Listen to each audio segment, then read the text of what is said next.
vamos dar continuidade às linhas elétricas. Vem comigo.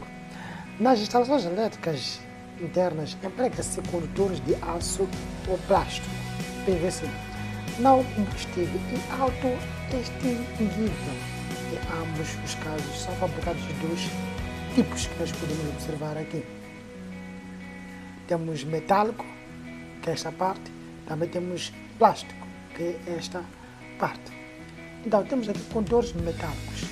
Os condutores metálicos são fabricados em dois tipos: condutores metálicos pesados, galvanizados ou com cobertura preta, esmaltado. A sua superfície interna é lisa para evitar danos à isolação dos próprios condutores. Também temos condutores metálicos leves, que são de parede fina.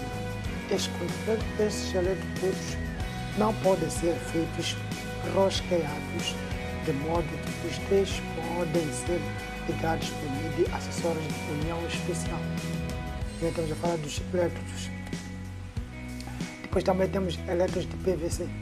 Esses são fabricados em dois tipos: elétrodos rígidos de PVC, de parede grossa, usados especialmente quando são aparentes ou embutidos em paredes ou em linhas subterrâneas.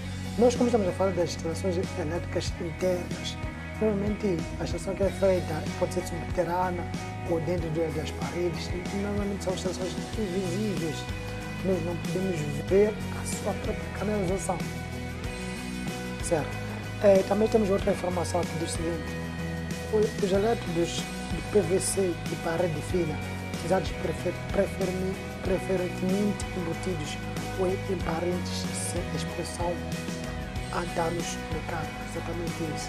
Então, esse tipo de instalação visa, nesse caso, tem um objetivo, traz um objetivo de evitar com que o ser humano ou com que não haja danificação do próprio condutor, aliás, do próprio elétrodo, né, por força mecânica, por ser por efeito mecânico e por aí em diante. Então, é muito mais para proteger, garantir a proteção da própria instalação, né, interna. Então, temos também aqui dispositivos de proteção. Então, em todas as instalações elétricas deve haver um sistema de proteção destinado a fortalecer ou a fornecer segurança às pessoas e equipamentos. Certo? Então, do mesmo jeito que nós, como seres humanos, temos um sistema imunológico que serve para proteger o nosso próprio organismo, né, de algumas doenças, impurezas e muito mais. Então, é o que acontece também com instalações elétricas. Também temos que ter um sistema de proteção que visa a proteger qualquer coisa que venha com o objetivo de destruir ou de estragar ou de distorcer o sistema, ou de distorcer o próprio sistema ou as próprias leis aplicadas do homem.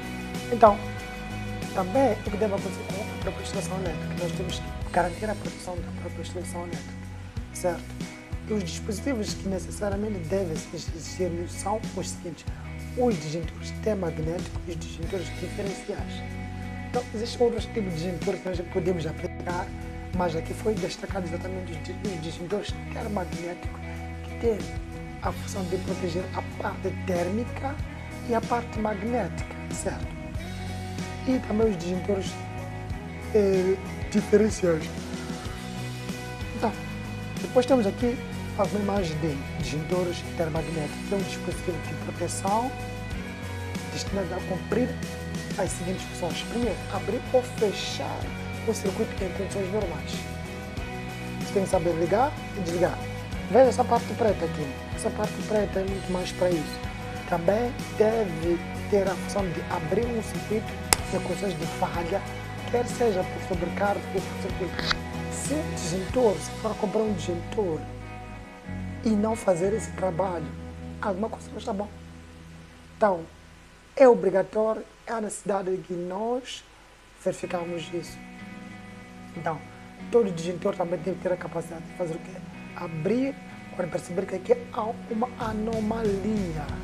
Percebe? Quando perceber que aqui haverá um curto-circuito, alguma coisa que vem para destruir o nosso sistema ou a nossa própria estação. Então, assista a esta aula, para compreender melhor acerca dos disjuntores. Então, muito obrigado, pessoal. Até a próxima. Tchau.